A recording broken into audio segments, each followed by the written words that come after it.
அனைவருக்கும் வணக்கம். நான் படித்து ரசித்த கதையை நீங்களும் படித்து கேட்டு மகிழுங்கள். கதை பிடித்திருந்தால் அனைவருக்கும் பகிருங்கள். பேராசிரியர் சுந்தரம் பொழுது விடிந்ததிலிருந்தே மிக தீவிரமாக யோசித்து கொண்டிருந்தார். தாம் செய்துள்ள முடிவை மகனிடம் எவ்வாறு தொடங்கி அதை எவ்வாறு சொல்வது என்பது அவருக்கு பெரும் பிரச்சனையை தோற்றுவித்திருந்தது. மகன் தம்மை பற்றி என்ன நினைப்பானோ என்ற கவலை தொடக்கத்திலிருந்தே அவரை குடைந்து கொண்டிருப்பது உண்மைதான் என்றாலும் அதை சொல்லியாக வேண்டிய தருணம் நெருங்கிவிட்ட கடைசி கட்டம் அவரை முந்தைய இரவிலிருந்து அலைக்கழித்து கொண்டிருந்தது. எப்படியும் சொல்லித்தான் ஆக வேண்டும். 7 மணிக்குள் காஃபி குடித்துவிட்டு நாளிதழ் படிக்க கீழே இறங்கி வந்துவிடும் வழக்கமுள்ள ராஜன் இன்று ஏனோ மணி 8க்கு மேல் ஆகியும் இறங்கி வர காணோம். அன்று ஞாயிற்றுக்கிழமை என்பது திடீரென்று நினைவுக்கு வர அவர் சற்று நிம்மதியுடன் நாற்காலியின் முதுகில் நன்றாய் சாய்ந்து உட்கார்ந்தார். ஞாயிற்றுக்கிழமைகளில் ராஜன் சற்று அதிகமாக தூங்கும் வழக்கமுள்ளவன். பின்னால் நிழலாடவே சுந்தரம் திரும்பினார். சின்னையா கையில் ஒரு காகிதத்துடன் நின்று கொண்டிருந்தான். ஐயா, சின்ன எஜமான் இந்த கடிதத்தை உங்ககிட்ட கொடுக்க சொன்னாருங்க என்றவாறு 4ஆக மடிக்கப்பட்டிருந்த ஒரு வெள்ளை தாளை சின்னையா அவரிடம் வணக்கத்தோடு நீட்டினான். அவர் வியப்புடன் அதை வாங்கி பிரித்தார். அப்பா, குட் மார்னிங். என் நண்பன் ரத்னவேலுவுக்கு திடீரென்று உடம்பு சரியில்லை. காலை 5 மணிக்கு ஃபோன் மூலம் செய்தி வந்தது. நீங்கள் உங்கள் அறை கதவை தாளிட்டு கொண்டு தூங்கிக் கொண்டிருந்தீர்கள். உங்களை எழுப்பி விடைபெற எனக்கு மனமில்லை. அதனால் சின்னையாவிடம் சொல்லிவிட்டு கிளம்புகிறேன். நீங்கள் என்ன ஏது என்று கவலைப்படப் போகிறீர்களோ என்பதற்காகத்தான் விளக்கமாய் இதை எழுதுகிறேன். ரத்னவேலு இதய நோயாளி என்று உங்களிடம் நான் சொல்லியிருப்பதாக ஞாபகம். அவன் இருப்பது செங்கல்பட்டில் என்பதும் உங்களுக்கு நினைவிருக்கக்கூடும். அவனுக்கு உடன்பிறப்புகள் யாரும் இல்லை. அதனால் அவனுடைய அப்பா என்னை வரச் சொன்னார். வருவதற்கு 1 வாரம் ஆனாலும் கூட ஆகலாம், அல்லது அதற்கு முன்னதாக வந்தாலும் வந்து விடுவேன். நண்பனின் முகவரியை கீழே தந்திருக்கிறேன். இப்படிக்கு ராஜன் என்று அந்த கடிதத்தை முடித்திருந்தான். நண்பனின் முகவரியை முனகிய பிறகு கடிதத்தை மடித்து பக்கத்திலிருந்த முக்காலியின் மீது வைத்துவிட்டு அவர் மறுபடியும் யோசிக்கலானார். பிரச்சனை இப்போது இன்னும் அதிக தீவிரமடைந்து விட்டது. அவன் ஊரில் இருந்தால் சொல்லிவிட்டு செல்வதற்கே கூச்சமும் தயக்கமுமாய் இரவெல்லாம் தூங்காதிருந்த அவர் இப்போது அவன் இன்னும் 1 வாரத்துக்குத்தான் செங்கல்பட்டிலேயே இருக்கக்கூடும் என்று எழுதியுள்ள நிலையில் அவன் இல்லாத போது தமது திட்டத்தை நிறைவேற்றி கொள்ளுவது அழகாக இருக்குமா என்ற இக்கட்டுக்கு தள்ளப்பட்டார். திட்டத்தின் செயல்பாட்டை இனி ஒத்தி போடுவதற்கும் இல்லை. காந்திமதி கோபித்து கொள்ளுவாள். ஏற்கனவே அவளுக்கு அவர் மீது மனத்தாங்கல் இருந்தது. தொலைபேசி மணி அடித்து அவரது எண்ணங்களை தடை செய்ய அவர் எழுந்து போய் ஹலோ என்றார். நான் தான் பேசுறேங்க. அவரது முகத்தில் ஓர் ஒளி வந்து உட்கார்ந்து கொண்டது. அடடே, காந்திமதியா, இப்பத்தான் உன்னை பற்றி நினச்சேன். இப்போ மட்டும்தான் நினச்சிங்களா? நான் எப்பவுமே உங்களை நினச்சிக்கிட்டு இருக்கேன். சுந்தரம் சிரித்தார். என்ன சிரிக்கிறீங்க? பேசுறதுல நீ என்னைக்கும் கெட்டிக்காரிதான். அப்போ என்னைக்கு வச்சுக்கலாம்? இன்னைக்கே கூட வச்சுக்கலாம் தான். ஆனால் இன்னும் 1 வாரம் போகட்டும் காந்திமதி. அதென்ன 1 வார கணக்கு? நீங்கள் இப்படியே தள்ளி போட்டுக்கிட்டே இருக்கீங்க. உங்களுக்கு தைரியம் பத்தலைன்னு எனக்கு தோணுது ப்ரொஃபஸர் சார். இன்னும் எத்தனை நாள் என்னை காக்க வைக்க போறீங்க? சுந்தரத்தால் இந்த கேள்விக்கு உடனே பதில் சொல்ல முடியவில்லை.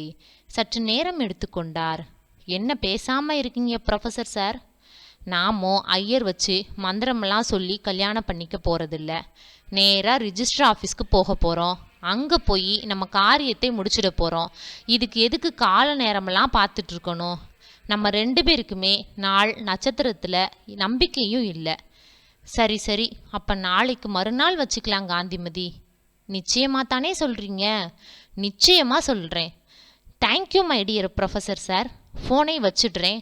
அப்புறம் நீங்கள் வேற மாதிரி ஏதாச்சும் பேச ஆரம்பிச்சிட போறீங்க. காந்திமதி தொலைபேசி இணைப்பை துண்டித்தாள். சுந்தரம் உதட்டளவில் புன்னகை கொண்டாலும் உள்ளத்தில் புயல் வீசியதாக உணர்ந்தார்.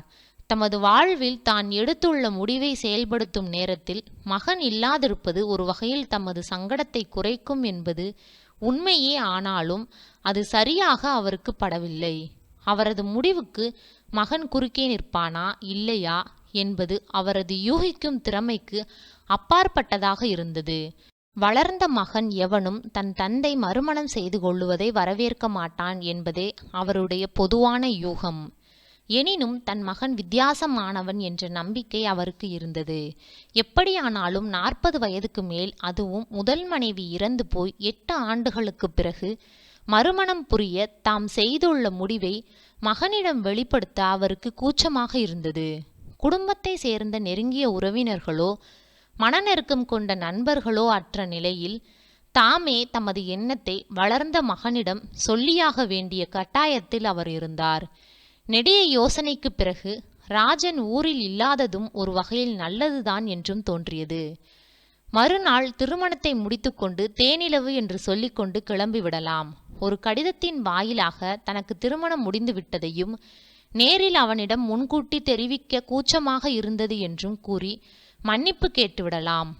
ஆம், அதுதான் சரி என்ற முடிவுக்கு வந்தான். இந்த நினைப்பு ஏற்பட்டதும் பேராசிரியர் சுந்தரத்துக்கு கொஞ்சம் மன நிம்மதி வந்தது. ஒரு பிரச்சனை ஒரு வழியாய் முடிந்தது என்று வைத்து கொள்ளலாம். அடுத்து காந்திமதியிடம் உண்மையை சொல்லி எவ்வாறு தாக்கு பிடிப்பது, அதை அப்புறம் பார்த்து கொள்ளலாம். அறிவு மிகுந்த பெண், 15 ஆண்டுகள் தன்னை விட வயதில் சிறியவளாக இருந்தும் தனது அறிவின் பால் கவரப்பட்டு வயது வேறுபாட்டை பாராட்டாது தன்னை காதலிக்க முன்வந்த புத்திசாலி பெண். சொன்னால் புரிந்து கொள்ளுவாள் என்ற தீர்மானத்துடன் திருமணத்திற்கு தயாரானான். மறுநாள் காலை பட்டுப்புடவை தகதகக்க தன் தோழிகள் சிலருடன் காந்திமதி சொன்னபடி அவர் வீட்டுக்கு வந்துவிட்டாள். சின்னையா எல்லாருக்கும் சிற்றுண்டி காஃபி தயாரித்து உபசரித்தான். புது மாப்பிள்ளை மாதிரி வெக்கப்பட்டு கொண்டே அவனை தனியாய் சமையற்கட்டில் சந்தித்து, சின்னையா, நான் 2ஆம் கல்யாணம் பண்ண போறேன். இப்ப ரெஜிஸ்டர் ஆஃபீஸ்க்கு போறோம். சாப்பாடு இன்னைக்கு வீட்டில் இல்லை சின்னையா, வெளியில தான். ராத்திரி சாப்பாடு தான் வீட்டில். பால் பாயாசம் பண்ணிவை, கொஞ்சம் நல்ல நல்ல ஐட்டங்களாக தயார் பண்ணிவை. உன்னோட புது எஜமானிக்கு அவியல்னா ரொம்ப பிடிக்கும் என்றார். அவர் பார்வை தரையில் பதிந்திருந்தது. 25 வயது வாலிபனுக்குரியதையும் விட அதிக வெட்கத்தில் முகம் சிவந்திருந்தது. சின்னையாவின் வாயிலிருந்து சில கணங்களுக்கு எந்த சொல்லும் வெளிவரவில்லை. அவன் அதிர்ச்சியில் இருந்தது வெளிப்படையாக தெரிந்தது. என்ன சின்னையா, பதிலையே காணோம்? நான் கேட்டுக்கிட்டே இருக்கேன். தமது கூச்சத்தை ஒதுக்கி தலையை உயர்த்தி அவனை பார்த்த சுந்தரம் அவன் வாய் பிளந்திருந்ததை கவனித்தார். சந்தோஷங்கய்யா, ரொம்ப சந்தோஷம். ஆனா தம்பி ஊர்ல இல்லையே, அதுக்கு தெரியுமா? இன்னும் சொல்லல. இதோ இந்த லெட்டரை அவன் வந்ததும் கொடுத்துடு. நாளைக்கு காலையில நாங்க ஊட்டி போறோம். வர்றதுக்கு 10-15 நாள் ஆகும். இந்தா, பத்திரமா வச்சுக்கோ. அவன் வாயடைத்து போய் அவரை பார்த்தபடி கடிதத்தை பெற்று அஞ்சரை பெட்டிக்கு அடியில் வைத்தான். அவன் கேட்க நினைத்து ஆனால் கேட்காதிருந்த கேள்விக்கு அவரை மேற்கொண்டு பதில் சொன்னார். நேத்து சொல்லலாம்னு இருந்தேன் சின்னையா, அவன் திடீர்னு கிளம்பி போயிட்டான். அவங்க வீட்டில் அவசரப்படுறாங்க. அவன் வர்ற வரைக்கும் ஒத்தி போடுறதா இல்லை. அவன்கிட்ட இது பற்றி பேசுறதுக்கு எனக்குள்ள ஒரு சங்கடம் இருக்கு சின்னையா. அதனால தான் 2 வருஷமா இந்த எண்ணம் இருந்தும் வயசு பிள்ளைக்கிட்ட எப்படி சொல்றதுங்கிற தயக்கத்திலேயே நாளை ஓட்டிட்டு இருந்துட்டேன். அவன் வந்ததும் லெட்டரை கொடுக்கறதோட என்னோட நிலைமையை அவன்கிட்ட நீதான் கொஞ்சம் எடுத்து சொல்லணும். ராஜனோட அம்மா காலத்திலிருந்து நீ இந்த வீட்டில் வேலை செய்துக்கிட்டு இருக்க. 40ங்கிறது வயோதிகம் இல்லை என்பதை அவனுக்கு நீதான் எடுத்து சொல்லணும். செய்வியா சின்னையா? 4 வார்த்தை பேச 4 நிமிடம் யோசிக்கும் மௌனக்காரரான எஜமானர் அவ்வளவு நீளமாக, அதுவும் சமையல்காரனாகிய தன்னோடு பேசியது அதுதான் முதல் தடவையாதலால் சின்னையா தனது அதிர்ச்சியிலிருந்து சற்றே மீண்டு இப்போது மகிழ்ச்சியில் திக்குமுக்காடினான். மகத்தான நம்பிக்கையுடன் எஜமானர் தன் உதவியை நாடியுள்ளதை தனக்கு அளிக்கப்பட்ட பெருமதிப்பாக கருதிய சின்னையாவிற்கு உச்சியில் பனிக்கட்டி விழுந்தது போலாயிற்று. ஆகட்டும் ஐயா, நானே அடிக்கடி யோசிக்கிறதுண்டு. ஐயாவுக்கு அவ்வளவா வயசாயில்லையே, அவர் மறு கல்யாணம் கட்டலாமேன்னு. இருந்தாலும் ஒரு சமையல்காரன் எப்படிங்கய்யா அதை பற்றி உங்ககிட்ட பேச முடியும்? எப்படியோ நீங்கள் நல்லா இருந்தா சரிங்கய்யா. தம்பிக்கு நான் எனக்கு தெரிஞ்ச வரையில் நல்லா எடுத்து சொல்கிறேன்யா. தம்பியும் விவரங்கெட்ட பிள்ளை இல்லை, எடுத்து சொன்னா ஏத்துக்கும்னு தான் தோணுது. ஐயா, சட்டென்று துணிவடைந்து சகஜமாக அவனை ஏறிட்ட சுந்தரம், என்ன சின்னையா, எதுவானாலும் தயங்காம கேளு என்றார். என்று தலையை சொரிந்து நின்று அவனை ஏறிட்டார். வேற ஒன்றும் இல்லை, 4-5 பொண்ணுங்க வந்திருக்குதே, அவங்கள நம்ம எஜமானி அம்மா யாருன்னு. சுந்தரம் வாய் விட்டு சிரித்து அவனை கூடத்துக்கு கூட்டி சென்றார். காந்திமதி ஒரு நிமிடம். தோழிகளுடன் சிரித்து பேசிக்கொண்டிருந்த காந்திமதி திரும்பினாள். நான் அடிக்கடி சொல்லுவேனே, சின்னையா சின்னையான்னு, அவரு இவருதான், உன்னை பார்க்கணும்னாரு. காந்திமதி வணக்கம் சொல்ல சின்னையா வெக்கத்துடன் பதில் வணக்கம் செய்தான். சுந்தரமும் காந்திமதியும் ஊட்டியின் தாவர இயற்கை பூங்காவை கால்வலிக்க ஆனால் மனம் இனிக்க நீண்ட தூரம் சுற்றிவிட்டு வெளியே வந்தபோது லேசாக இருள் பரவத் தொடங்கியிருந்தது. வாடகை வண்டி ஒன்றை பிடித்து இருவரும் தாங்கள் தங்கியிருந்த இல்லத்துக்கு சென்றார்கள். நள்ளிரவுக்கு இன்னும் சில நிமிடங்களே இருந்த நேரத்தில் ஊட்டி குளிரில் கதகதப்பு அடைய முயன்றார்கள். காந்திமதி, ஒரு கிழவனை கட்டிக்கிட்டோமேனு உன்னோட வாழ்க்கையில எந்த காலகட்டத்திலையும் நீ வருத்தப்பட மாட்டியே என்று தம் புது மனைவியின் நெற்றியை கோதியவாறு அவர் கொஞ்சுதலாய் சொன்ன மொழிகளை கேட்டு காந்திமதி வாய்விட்டு சிரித்தாள். சரிதான் போங்க, 40 வயசு ஒரு வயசா? எங்க அப்பா கூட தான் 2ஆம் கல்யாணம் கட்டினாரு. அப்போ எனக்கு 18 வயசு. எனக்கு எரிச்சலான எரிச்சல். எங்கள் சித்திக்கு 2 பசங்க பிறந்துச்சு. சித்திக்கும் எனக்கும் ஒத்துக்காம நான் ஹாஸ்டலில் இருக்க தொடங்கின கதையெல்லாம் தான் உங்களுக்கு தெரியுமே. சுந்தரத்தின் நாக்கு உலரத் தொடங்கியது. உங்கள் அப்பா 2ஆம் கல்யாணம் கட்டினதுல உனக்கு ஏன் எரிச்சல் காந்திமதி? பின்ன என்னங்க, வயசு பொண்ணையோ மகனையோ வீட்டில் வச்சுக்கிட்டு 40-50 வயசில் என்னங்க கல்யாணம் வேண்டி கிடக்கு? சுந்தரத்தின் இதயம் படபடுத்தது. என்னங்க பேசாமல் இருக்கீங்க? மகப்பேறு இல்லாதவங்க தான் மறுபடியும் கல்யாணம் கட்டணும். கல்யாணம் கட்டுறது எதுக்காக? மகப்பேறுக்காக. அது இருக்கிறப்ப மறுபடியும் கட்டுனா அது சுத்த நாய்த்தனம். சுந்தரம் நெஞ்சில் சவுக்கடி வாங்கினார். இப்போ நீங்கள் செய்தது தப்பான காரியம் இல்லை. தவிர நாம் 2 பேரும் ஒருத்தரை ஒருத்தர் விரும்பி கட்டினவங்க. நம்ம விஷயம் வேறங்க. ப்ரொஃபஸர் சார், ஏன் திடீர்னு மௌனமாயிட்டீங்க? உங்களுக்கு தான் முதல் சம்சாரம் மூலமா பிள்ளைக்குட்டி இல்லையே. சுந்தரம் 2வது தடவை இதயத்தில் கீறல் வாங்கினார். மகங்கிட்ட கடைசி நேரத்தில் சொல்ல ஏற்பட்ட சங்கடத்தை விட இந்த சங்கடம் அதிகமாக இருக்க போகிறது. சரி சரி, தேனிலவை பாழ்படுத்திட வேணாம். ஊருக்கு போனதும் பார்த்துக்கலாம்.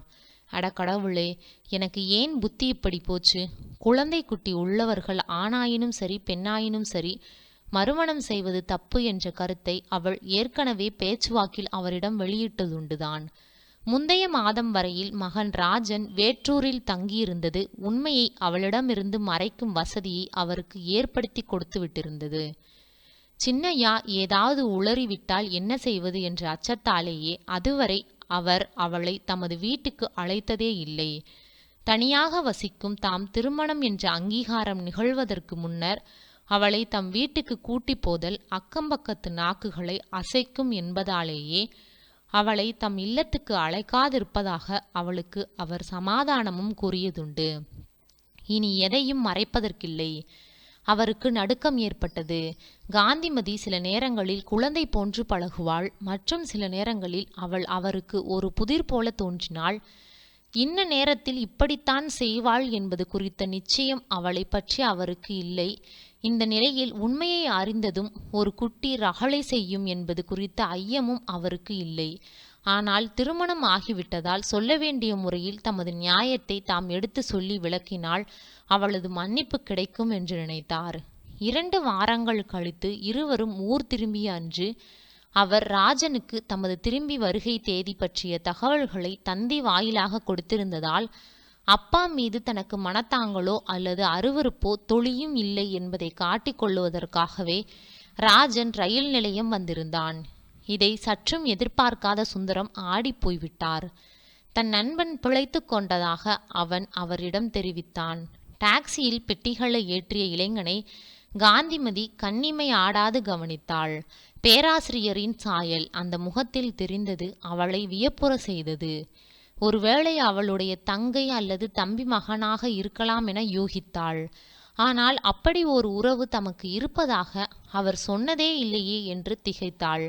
எப்படியும் அவனை அவர் தமக்கு அறிமுகப்படுத்ததானே போகிறார் என்றெண்ணி அவனது புன்சிரிப்புக்கு தானும் ஒரு புன்சிரிப்பால் பதிலளித்துவிட்டு மௌனமாய் டாக்ஸியில் ஏறி சுந்தரத்துக்கு அருகே அமர்ந்து கொண்டாள். கணவரின் முகத்தில் திடீரென்று அப்பிய சிந்தனை நிழல் அவளை மேலும் திகைப்பில் ஆழ்த்தியது. நீங்க அவரை எனக்கு அறிமுகப்படுத்தவே இல்லையே. நெற்றியை கைக்குட்டையால் ஒற்றி கொண்ட சுந்தரம், வீட்டுக்கு போனதும் எல்லாம் விவரமா சொல்றேன் காந்திமதி என்று ஏதோ ரகசியம் சொல்லுவது போன்று கிசுகிசுப்பாய் பதில் சொன்னதன் உள் அர்த்தம் புரியாமல் காந்திமதி குழப்பமடைந்து போனாள். டாக்ஸியை அனுப்பிய பிறகு ராஜன் நேரே மாடியில் இருந்த தனது அறைக்கு போய்விட்டான். சின்னையா கொண்டு வந்து கொடுத்த காஃபியை பருகிய பிறகு இருவரும் சுந்தரத்தின் அறைக்குள் நுழைந்தார்கள்.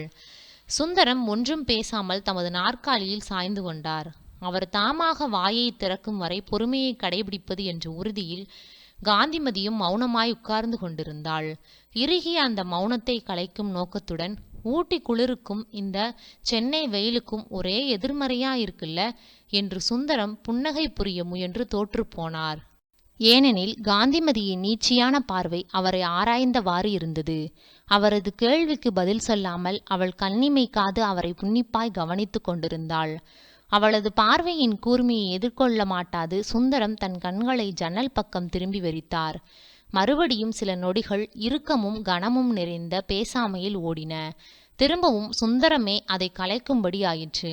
மெல்ல எழுந்து கதவை சாத்திவிட்டு அவளுக்கு பின்னால் வந்து தோள்களை இறுக பற்றிய அவர், காந்திமதி, ஒரு பெரிய விஷயத்தை உன்கிட்ட நான் விவரமா சொல்லணும். வந்தது வராததுமா வேணா, ராத்திரி சொல்றே என்று மெல்லிய குரலில் தெரிவித்துவிட்டு அவளது பதிலுக்கு நிற்காமல் கதவை திறந்து கொண்டு அறையிலிருந்து நீங்கினார். காந்திமதி பதில் சொல்லவில்லை. 8:30 மணிக்கு சுந்தரம் கல்லூரிக்கு புறப்பட்டு போனார். அந்த இளைஞனும் அவளிடம் புன்சிரிப்பு காட்டி தலையசைத்து விடைபெற்று மோட்டார் சைக்கிளில் வெளியேறினான். தனித்து விடப்பட்ட காந்திமதி அந்த இளைஞனை பற்றி சின்னையாவிடம் விசாரிக்க நினைத்து பின் வெகு பாடுபட்டு தன் ஆவலை அடக்கி கொண்டாள். 2வது ஷோ சினிமாவுக்கு போவதாய் சுந்தரத்திடம் கூறிவிட்டு கிளம்பிய ராஜன் டிக்கெட் கிடைக்காததால் ஒரு நண்பனின் வீட்டுக்கு சென்று பேசி கொண்டிருந்ததற்கு பிறகு 10:30 மணி அளவில் சத்தமின்றி மறுசாவியால் கதவு திறந்து வீட்டுக்குள் போனான். அவன் வருவான் என்பதால் கூடத்து விளக்கு எரியவிடப்பட்டிருந்தது. சினிமா முடிந்து தான் திரும்ப நேரமாகும் என்பதால் சின்னையா தனக்காக காத்திராமல் சாப்பிட்டு விட்டு தூங்கப் போகலாம் என்றும் பசித்தால் தானே எடுத்து போட்டு கொண்டு சாப்பிடுவதாகவும் ராஜன் சொல்லி சென்றிருந்தான். சின்னையாவிடம் தான் மொட்டை மாடியில் படுக்கப் போவதாக சொன்னான். பக்கத்து தெரு திருப்பத்தில் அவனது மோட்டார் சைக்கிள் தகராறு செய்ய மெக்கானிக் கடை அருகில் இல்லாமையால் அவன் அதை தள்ளி கொண்டே வீடு வந்து வேப்பமரத்தருகே நிறுத்தியிருந்தான். அப்பாவும் அந்த பெண்ணும் இறைந்த குரலில் ஏதோ பேசியது மிக தெளிவாய் அவன் செவிகளை வந்தடைந்தது. மோட்டார் சைக்கிளின் ஓசை கேட்காததாலும் சத்தமின்றி கதவு திறந்து தான் உள்ளே வந்ததாலும் தனது வருகை அவர்களால் அறியப்படவில்லை என்பது அவனுக்கு புரிந்தது. சொற்களின் ஓசை அவர்களுக்குள் வாக்குவாதம் நடந்து கொண்டிருந்ததாக அவனை நினைக்க வைக்க அவன் அப்படியே நின்றான். அதற்குள் சண்டையா என்ன? மனசை கட்டுப்படுத்தி கொண்டு அப்பால் நகர்ந்துவிட அவன் முடிவெடுத்த நேரத்தில், உங்களுக்கு இவ்வளவு பெரிய மகன் இருக்கிறதே என்கிட்டேயிருந்து மறைச்சிருக்கீங்களே, நியாயம்தானா அது? உங்க வயசுக்கும் படிப்புக்கும் அது அழகா என்ற காந்திமதியின் சுளீர் கேள்வி அவனுக்கு அரைந்தது போல் இருந்தது. அவன் அப்படியே நின்று விட்டான். அட கூத்தே, இந்த அப்பாவுக்கு புத்தி பேதலிச்சா போயிருச்சு. அந்த பொண்ணு கேட்கறது நியாயம்தானே? அப்பா கூறப்போகும் பதிலை கேட்க அவன் ஆவலுடன் நின்றான். இதை பாரு காந்திமதி, பிள்ளைங்க இருக்கிறவங்க மறுமணம் செய்துக்கிறதை நீ ஆதரிக்காதவங்கிறது எனக்கு தெரியும் இல்லையா? அதனால தான் எங்கே நீ என்னை நிராகரிச்சுடுவியோங்கிற பயத்துல அதை உன்கிட்டே இருந்து மறைச்சிட்டேன். இதை பெருசுபடுத்தி சந்தோஷமா இருக்க வேண்டிய நேரத்தை பாழ்படுத்திடாதே காந்திமதி. சந்தோஷம்? இனிமே எனக்கேது சந்தோஷம்? எவ்வளவு பெரிய பொய்யர் நீங்க! அப்பா மறுமணம் செய்துக்கிறதை எந்த மகனும் மகளும் ஆதரிக்கவே மாட்டாங்க. எங்க அப்பா சித்தின்னு ஒருத்தியை வீட்டுக்கு அழைச்சிக்கிட்டு வந்தப்ப என் மனசு என்ன பாடுபட்டுச்சு தெரியுமா? உங்க மகனும் அப்படித்தான் படாத பாடுபட்டிருப்பான். காந்திமதி, நடந்தது நடந்து போச்சு. வெந்த புண்ணுல வேலை பாய்ச்சாதே. நான் செய்தது தப்பு தான், என்னை மன்னிச்சிடு. மன்னிக்க கூடிய தப்பா இது? காந்திமதி, காந்திமதி, என்னை புரிஞ்சுக்கம்மா. நீ என்னை நிராகரிச்சிடுவியோங்கிற பயத்துல தான் நான் அதை மறைச்சிட்டேன். உன்மேல் அவ்வளவு காதல் எனக்கு காந்திமதி. காதல் மண்ணாங்கட்டி. அந்த வார்த்தையை உங்க பொய் சொல்ற நாக்கால உச்சரிக்காதீங்க. காதலாம் காதல். நீங்க உண்மையை சொல்லி நான் அதனால உங்களை நிராகரிச்சாலோ அந்த கசப்பை விழுங்குற மன உறுதியோடு என்னை நீங்க நேசிச்சிருந்தீங்கன்னா அதைத்தான் நான் காதல்னு ஒத்துக்குவேன்.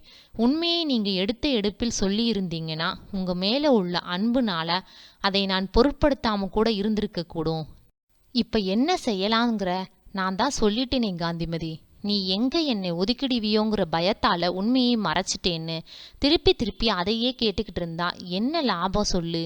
உண்மையை நீங்க சொல்லியிருந்தா ஒருவேளை நான் என் கருத்தை மறுபரிசீலனை பண்ணியிருப்பேன். பொய் சொல்லி ஏமாத்தின உங்களை ஒதுக்கணுங்கிற எண்ணம் இப்பத்தான் எனக்கு வருது ப்ரொஃபஸர். சரி காந்திமதி, ரொம்ப உணர்ச்சி வசப்பட்டு இறைஞ்சு பேசிட்டு இருக்க. செகண்ட் ஷோ முடிஞ்சு ராஜன் திரும்புறதுக்குள்ள நம்ம வாக்குவாதத்தை முடிச்சுக்கணும்.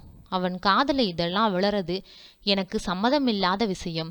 ஏன், அவனுக்கும் தான் தெரியட்டுமே உங்க லட்சணம். சுந்தரம் பதில் சொல்லாமற் இருந்தார். சில வினாடிகள் பேசாமையில் கழிந்த பிறகு, நான் பழையபடி ஹாஸ்டலுக்கே போயிட போறேன்.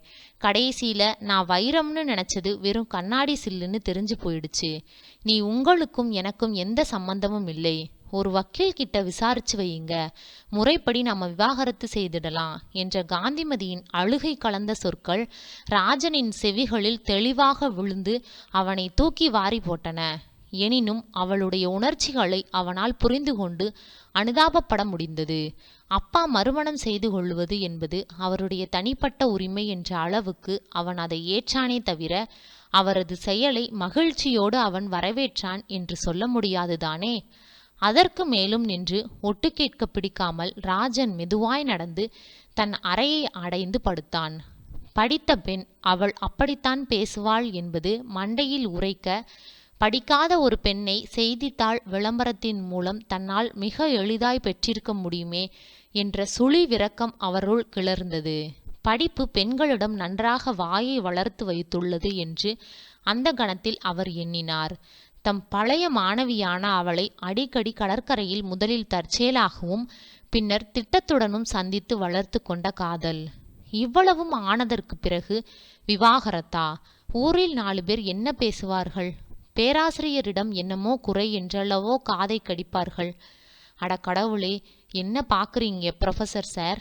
இந்த காளி இருக்கிற இடத்தில் ஒரு படிக்காத மூளி இருந்தா எவ்வளவு நல்லா இருக்கும்னு நினைச்சு பார்க்க தோணுதில்ல? சுந்தரம் வியப்பும் திடுக்கிட்டும் அவளை பார்த்தபடியே இருந்தார். சரி, சட்ட ரீதியான விவாகரத்து அது பாட்டுக்கு பிறகு ஏற்படட்டும். அதுவரை நாம 2 பேரும் கணவன் மனைவியா வாழ முடியாது.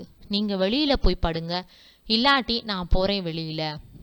விவாகரத்து என்ற நிலை ஏற்படும் வரையிலான அவளது உறவை இழக்க இத்தனை நாட்களாய் பட்டினி கிடந்து இப்போது உணவருந்த தொடங்கியுள்ளவன் நிலையில் இருந்த பேராசிரியருக்கு விருப்பமில்லை. நீ என் மனைவி, என்கிட்ட இருந்து நீ பிரிஞ்சு இருக்கிறதை நான் அனுமதிக்க முடியாது காந்திமதி என்று முதலில் அதிகார குரலில் அறிவித்த சுந்தரம் அவள் கண்களில் தெரிந்த சீற்றத்தை கவனித்ததும் குரலில் சட்டென ஒரு குலைவை வரவழைத்து கொண்டு, காந்திமதி, என்ன இதெல்லாம்? ப்ளீஸ் என்னை புரிஞ்சுக்க காந்திமதி. வா வா, இப்படி உட்காரு சொல்றேன் என்று படுக்கையில் தட்டினார். இந்த வேப்பிலை அடிக்கிற சாகசமெல்லாம் என்கிட்ட வேணா ப்ரொஃபஸர். நான் சொன்னதுதான். கணவங்கிற உரிமையை உடல் ரீதியா எடுத்துக்க முயற்சி பண்ணாதீங்க. தாலி கட்டின கணவனே ஆனாலும் விருப்பப்படாத மனைவியை கட்டாயப்படுத்துறது கற்பழிப்புக்கு சமம். குட் நைட் என்று கூறிவிட்டு அவள் ஒரு தலையணையை மட்டும் எடுத்துக்கொண்டு அந்த அறையை விட்டு வெளியேறினாள். இதற்கு பின் சுமார் 1 ஆண்டு கழிந்த பின்னர் புகழ் வாய்ந்த ஒரு ஆங்கில நாளிதழில் பேராசிரியர் சுந்தரம் எழுதி வெளிவந்திருந்த ஆங்கில நூல் பற்றிய மதிப்புரை வெளிவந்திருந்தது. புத்தக விமர்சனம் படிக்கும் வழக்கமில்லாத ராஜனின் பார்வை தற்செயலாக பேராசிரியர் சுந்தரம் என்ற சொல்லின் மீது விழ அவன் ஆவலுடன் அந்த மதிப்புரையை படித்தான். அந்த நூலில் அடங்கியிருந்ததை அவன் தெரிந்து கொண்டான். எல்லாம் பெண்களை பற்றி ஆண்கள் எழுதியவை. பெண்ணாகி வந்ததொரு மாய பிசாசு என்ற சொற்றொடரின் ஆங்கில ஆக்கம் புத்தகத்தின் தலைப்பாக அமைந்திருந்தது. முற்போக்கான சிந்தனைகளை கொண்ட ராஜனின் எண்ணத்தை அந்த தலைப்பு கிளர்த்தியது. பெண்ணின் உடம்பின் மீது ஆண்கள் கொள்ளும் வெறியின் பெயர் பிசாசா, இல்லை பெண்ணே பிசாசா என்ற கேள்வி அவனுள் எழுந்து அவனை சிரிக்க வைத்தது. தன்னிடம் இருக்கும் பிசாசை அடக்க துப்பு இல்லாதவனே பெண்ணை பிசாசு என்பான் என்ற எண்ணமும் தோன்ற அவன் சிரிப்பு ஓசையுடன் வெளிவந்தது. நன்றி. கதை பிடித்திருந்தால் லைக் பண்ணுங்க, ஷேர் பண்ணுங்க, சப்ஸ்கிரைப் பண்ணுங்க. உங்களுடைய கருத்துக்களை கமெண்ட் பாக்ஸில் தெரிவிக்கவும். தங்கள் ஆதரவிற்கு நன்றி.